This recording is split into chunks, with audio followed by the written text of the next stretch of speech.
5 seconds. Economic and cultural issues were referred to separate committees and their reports were finally adopted by the Committee of the Whole Conference.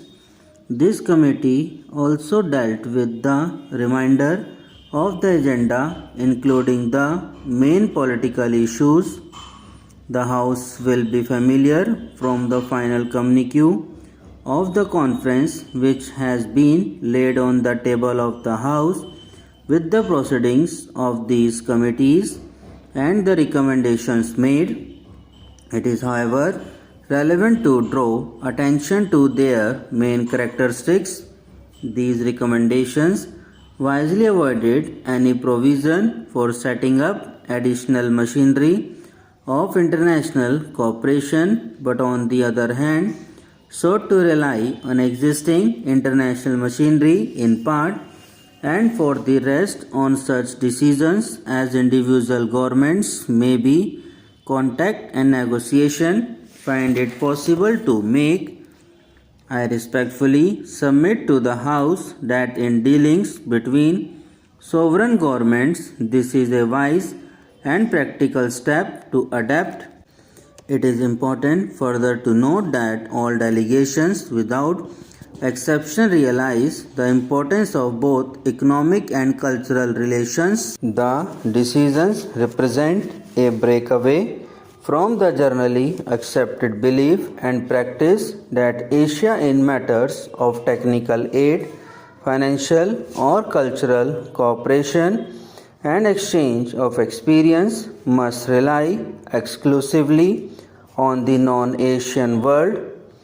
Detailed recommendations apart, the reports of these committees, which became the decision of the conference, proclaim the reaching out of Asian countries to one another and their determination to profit by one another's experience on the basis of mutual cooperation.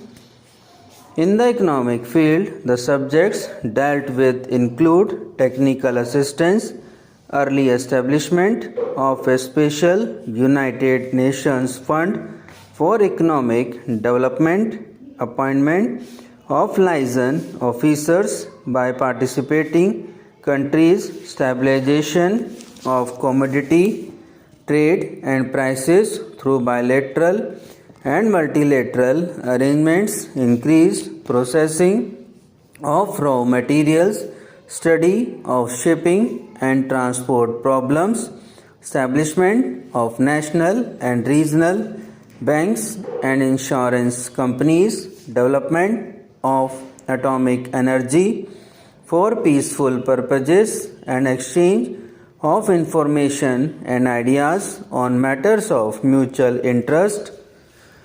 In the cultural field, the conference similarly dealt with a wide range of subjects, recognizing that the most powerful means of promoting understanding among nations is the development of cultural cooperation.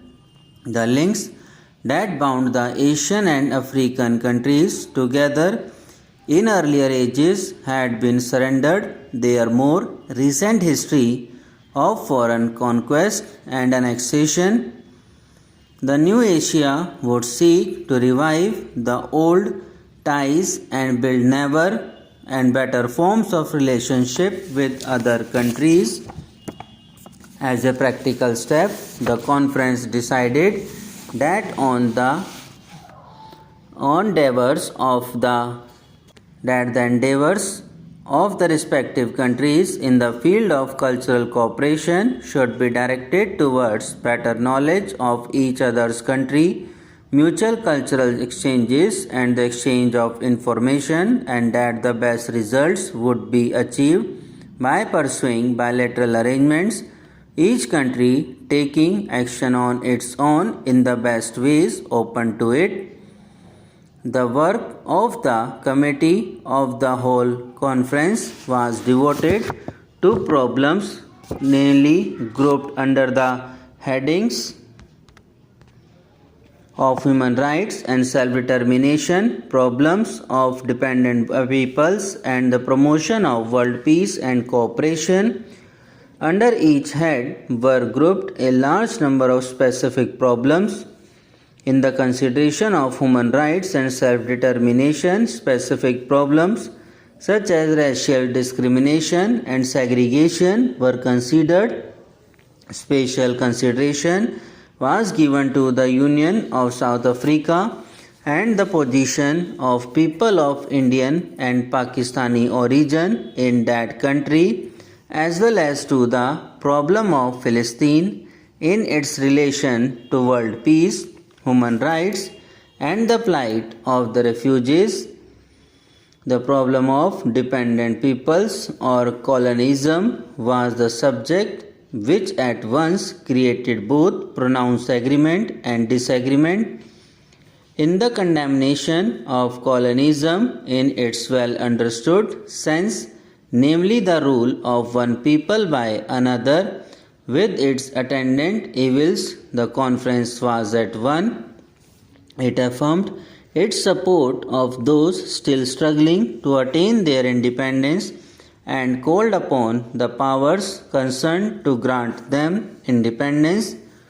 Special attention was paid to the problem of Morocco, Tunisia, and Algeria, as well as to West Aden, which is a British protectorate and is in a different category, also came in for consideration. There was, however, another and different view in the conference which sought to bring under colonialism and to include in these above aforementioned the alleged conditions in some countries which are sovereign nations. Some of these are members of the United Nations and all of them are independent in terms of international law and practice. They have diplomatic relations with ourselves and other countries of the world, including the big powers. It appeared to us that, irrespective of whatever views may be held in regard to the conditions prevailing in these countries or of relationships that may exist between the Soviet Union and them, they could in no way be called colonies, nor could their alleged problems come under the classification of colonialism. To so include them in any general statement on behalf of the conference could be accomplished only by acceptance by a great number of participants of the conference, including ourselves, of political views and attitudes which are not theirs at all. Subscribe now and press the bell icon. Never miss an update.